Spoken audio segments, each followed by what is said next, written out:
is I apply what I call a politico-strategic framework for doing business in China.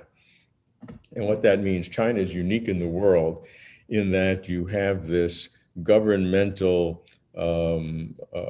pervasiveness, which, especially since Xi Jinping has become senior leader by the end of 2012 and increasingly so, the party, the Communist Party of China, the CPC, the ruling party, has taken more and more control of every aspect of Chinese life. It was always in the leadership, but under President, and it was kind of eroding during the 80s, then it was back after Tiananmen Square for a few years, then it was eroding again to some degree, but under President Xi has become extremely strong.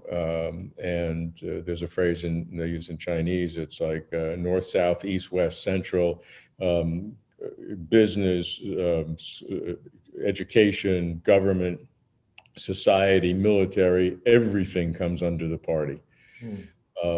And so when you understand that and how the system works, the whole country is under kind of a single way of thinking. And when you know how that works in great detail, which I do, and have had the opportunity, then you can see how to position the activities of companies in order to leverage that way of thinking.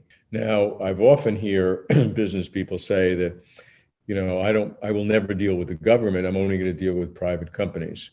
And when I hear that, I always smile in China because, and I'm going to give you an exaggeration, but to make the point, the private companies in China are closer to the government than the public companies. Now that seems ridiculous. It just seems, it seems like an oxymoron, just contradictory. And the reason is, and again, it's an exaggeration, but to make the point, government companies are owned by the government, controlled by the government, and some of them are very powerful, the banks, the telecoms, the oil companies, and their CEOs are usually very, very smart and generally smarter, and they have more money than the ministries that own them. And so they kind of want to be independent and they want to show their independence. Entrepreneurs, on the other hand, what do they want to do? They want to protect their money because they know some entrepreneurs have gone to jail.